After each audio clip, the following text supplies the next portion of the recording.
합의된 대로 제일 먼저 정진석 후보님께서 기조연설을 하시겠습니다. 국회 정보위원장과 16, 17, 18대 국회의원, 국회 사무총장 장관급, 청와대 대통령 정무수석 비서관을 역임한 정진석 후보님을 뜨겁게 맞아주시기 바랍니다.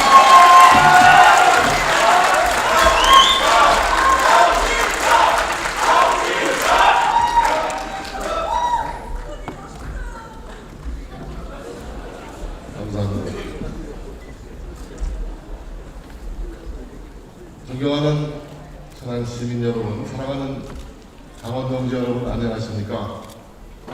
다가오는 충남도지사 선거에서 새누리당 대표 선수로서 민주당의 안희정 지사와 치열한 한판 승부를 벌이게 될 충남의 아들 정진석이 다시 한번 정중히 인사 올리겠습니다.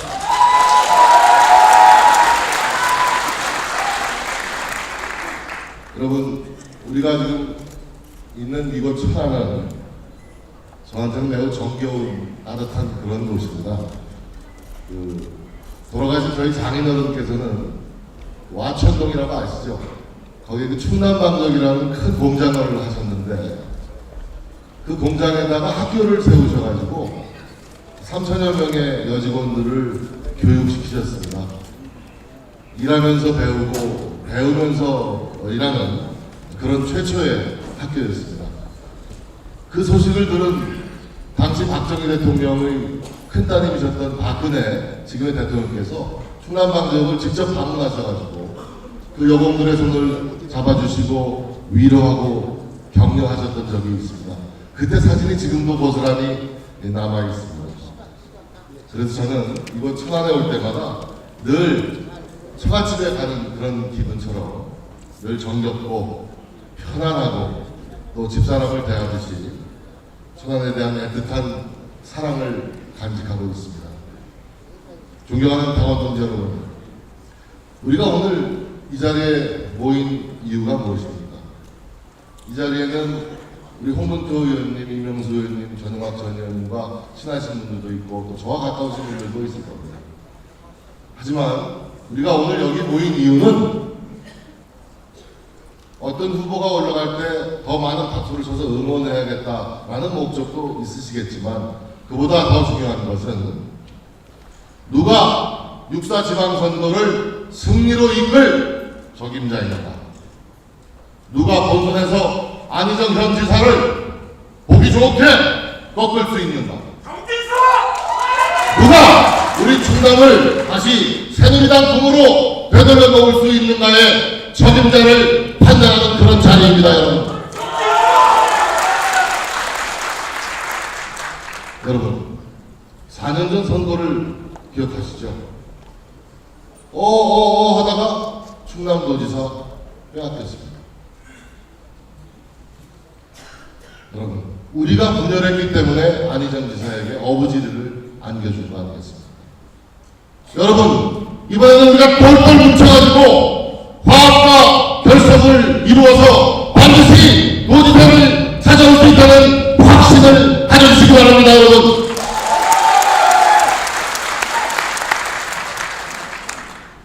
우리의 상대는 안희정 현 지사입니다. 젊은 도지사입니다. 제 고려대학교 4년 후배입니다. 말 잘합니다. 연설 잘합니다. 옛날에 유시민 씨와 함께 노무현 대통령의 이 말을 잘하는 두 축은 중에 하나였습니다.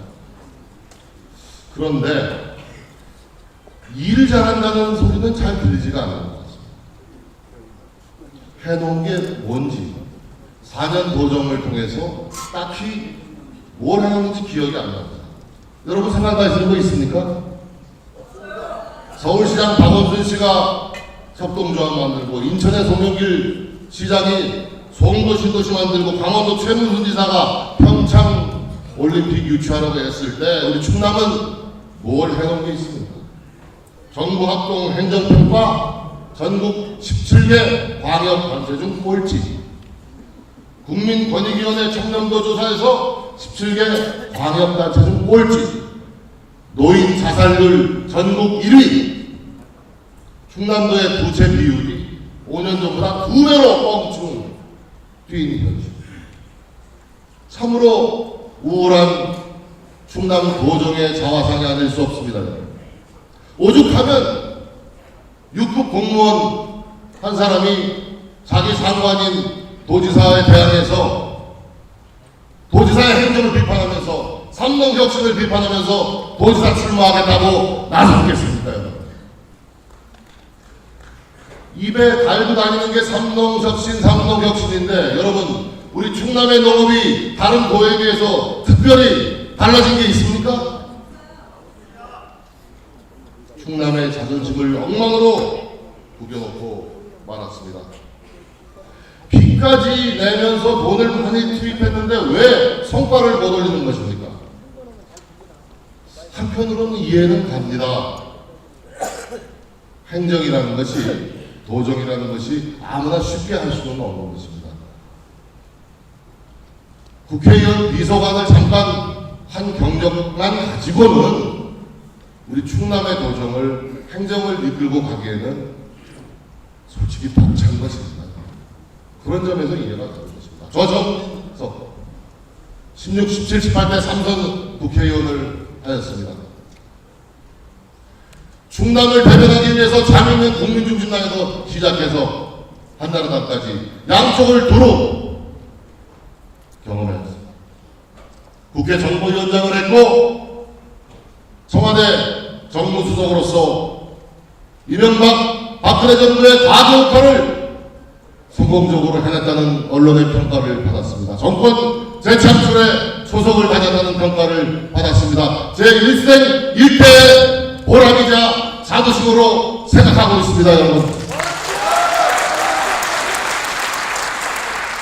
국회 사무총장으로서 5천여 명의 직원들이 있는 5천억 원의 예산을 다뤄본 행정의 경험을 갖추었습니다. 안희정 지사, 우리의 상대이기 때문에 이야기를 하겠지만, 다만 저는 근거 없이 비방을 한다거나 네거티브를 하는 그런 선거는 하지 않겠습니다. 사실에 입각한 선거, 사실에 입각한 검증을 시도할 뿐입니다.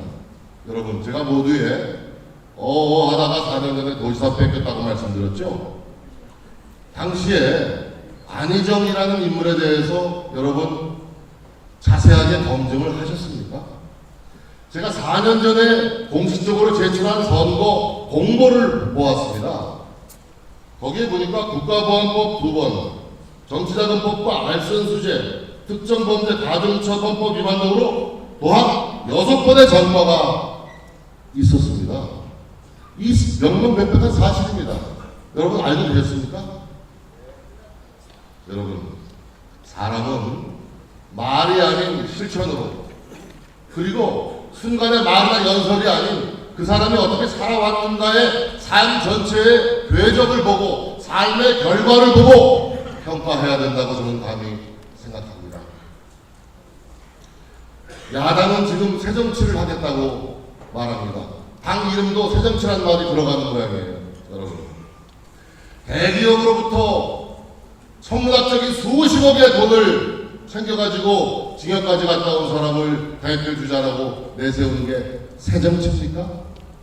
말도 안 돼. 여러분, 비전력자를 이제 와서 대권 주자 운운하는 것이 새정치입니까? 일반 서민들 같으면 꿈도 꾸지 못할 일입니다, 여러분. 어떻게 알선수재, 특정범죄, 가중처벌법 위반, 정치자금법, 국가보안법 위반으로 전과 유법인 사람이 잠깐 살다가 나가서 사면 복권돼가지고 도지사에 출마할 수 있습니까? 일반 서민들은 단돈 10만원만 훔쳐도 500만원 저기 줘도 평생 빨간줄 긋고 전과기록 남아가지고 인생을 망칩니다. 인생을 고달프게 사는 게 일반 서민입니다, 여러분. 요즘 보니까 은근히 박정희 대통령, 박근혜 대통령 칭찬하고 다닙니다. 여러분, 속지 말아야 됩니다. 교묘한 정치 위장 소리입니다. 안철수 의원이 박정희 대통령 로고 참배할 때 전국의 친구들이 벌떼처럼 들고 일어나가지고 비판하더니 안희정 기사가 출사하는데 조용히 침묵을 하고 있어요.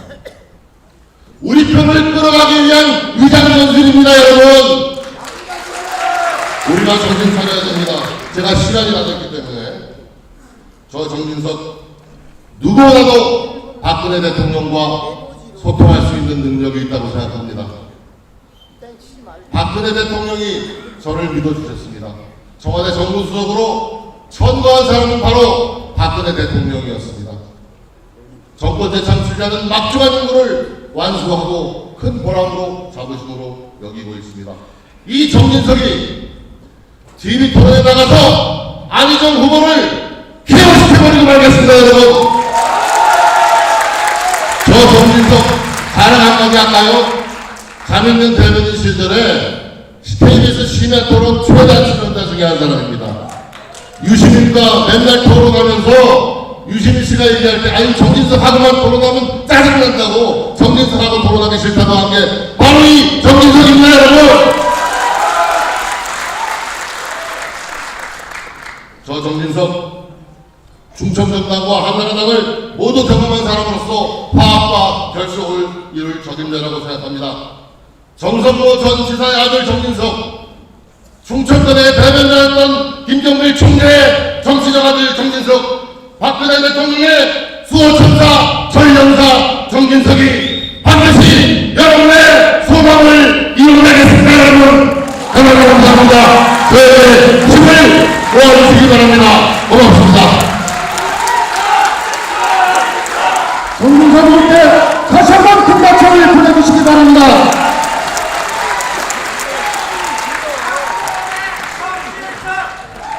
너무 짧아요. 하고 싶은 말씀이 많으신데 지금 제한된 시간이 있어서 짧다는 말씀 했었습니다. 다시 한번 정답 보내주시기 바랍니다.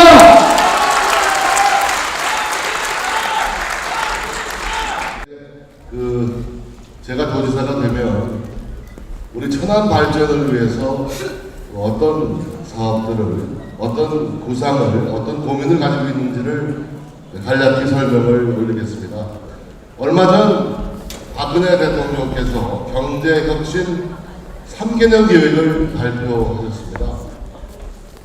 예전에 박정희 대통령께서는 경제개발 5개년 계획을 발표하셨는데 당시 그 계획의 최대 수혜자는 아마도 영남과 수도권이 아니었나 저는 이렇게 생각을 합니다. 그래서 이번에 박근혜 시대의 경제혁신 3개년 계획의 최대 수혜자는 바로 우리 충청이 되어야 된다고 생각을 합니다. 우리 충청 지역 그리고 우리 충남은 박근혜 대통령 당선의 결정자 역할을 했고 이 점은 박근혜 대통령 본인 스스로 제일 잘 아시고 계십니다. 이제는 박근혜 대통령께서 우리 충남 도민들에게 응답하신 차례입니다, 여러분. 많은 사업들을 하는데 결국은 재정 문제입니다. 돈을 끌어와야 사업을 하지 않겠습니까? 길을 닫고 철도를 놓고 컨벤션을 세우고 이게 말로 되는 게 아니지 않습니까? 그래서 제가 친노 도지사가 아니라 집권당의 도지사가 그래서 필요하다. 왜? 그래야 일을 할 수가 있다. 대통령한테 달려가서 떼를 쓰고 중앙정부를 설득하고 국회를 설득해내서 예산을, 재정을, 돈을 따와야 일을 할 거 아닙니까, 여러분? 저는 그 누구보다도 이 점만은 제가 제일 잘할 수 있는 부분이라고 생각합니다. 청와대 수석을 하면서 국회 사무총장을 하면서 삼선 국회의원을 하면서 쌓아온 많은 인맥과 역량을 두루 갖춘 제가 또 박근혜 대통령과 가장 잘 통할 수 있는 제가 이 문제를 하는 데는 적임자가 아닌가 감히 그런 생각을 해봅니다. 우리 천안은 새로운 성장 동력을 찾아내야 됩니다. 대한민국 물류 중심지라는 자리매김만으로는 안 되고요. 천안에 여러분 이걸 잘 모르시는데 가장 주목해야 될 것이 저는 국제과학비즈니스센터라고 생각합니다. 국제과학비즈니스벨트 사업의 기능지구로 천안이 지정이 되어 있습니다. 제가 청와대 수석을 하면서 세종시 수정안이 물 건너갈 때 이걸 지키기 위해서 사실 이명박 대통령과 얼굴도 붉힌 적이 있습니다. 저는 이 과학 비즈니스 벨트 사업이야말로 천안 경제를 한 단계 업그레이드 시키는 커다란 사업이라고 생각하는데, 과학벨트 특별법은 기능지구와 거점지구와 똑같은 지위를, 똑같은 혜택을 받을 수 있도록 동일하게 만들어 놔야 되기 때문에 이 과학벨트 특별법은 개정 노력이 필요하다고 생각합니다. 대규모 이런저런 사업들을 얘기하지만, 이런저런 복지정책을 얘기하지만 최고의 복지정책은 저는 일자리 창출이라고 생각합니다. 여러분, 우리 주변에 젊은 후배들, 자녀들이 일자리가 없어서 발을 동동 구르고 있지 않습니까? 그들에게 일할 수 있는 환경, 일자리를 채워줘야 합니다. 성장과 복지, 성장과 일자리 두 마리 토끼를 다 잡을 수 있는 것은 이제는 저는 서비스 산업밖에 없다고 생각합니다. 그래서 이 마이스 산업의 메카로 천안을 키우겠다. 컨벤션 산업의 메카로 키우겠다. 그리고 왜 서울에는 65세 이상 노인들이 지하철을 공짜로 타는데 왜 우리 지방은 65세 이상 노인들에게 지하철이 없다고 해서 교통 편의를 제공하지 않습니까? 65세 이상 노인들에게도 시내버스만큼은 무료로 탈 수 있도록 해드려야 됩니다, 여러분. 그리고 천안에 명문고가 없습니다. 국제과학고를 유치했다는 공약을 드리고요. 박근혜 대통령께서 2017년부터 고등학교도 의무교육을 실시하겠다고 했습니다. 그러면 지금 의무교육이 중학교까지인데 중학교까지 무상급식을 하고 있으니까 의무교육이 개시되는 17년부터는 고등학교도 무상급식을 해서 우리 주부들, 어머니들의 일손을 좀 덜어드리고 아이들의 건강을 책임져야겠는데, 할 수 있다면 1년이라도 앞당겨서 고등학교까지 무상급식을 하는 게 저는 좋겠다. 이런 방향으로 좀 추진을 해야겠다는 생각을 가지고 있습니다. 그리고 유치원 아이들의 바르게 신경을 쓰기 위해서라도 이런 아이들의 건강 문제를 철저하게 챙기겠습니다. 여러분, 감사합니다.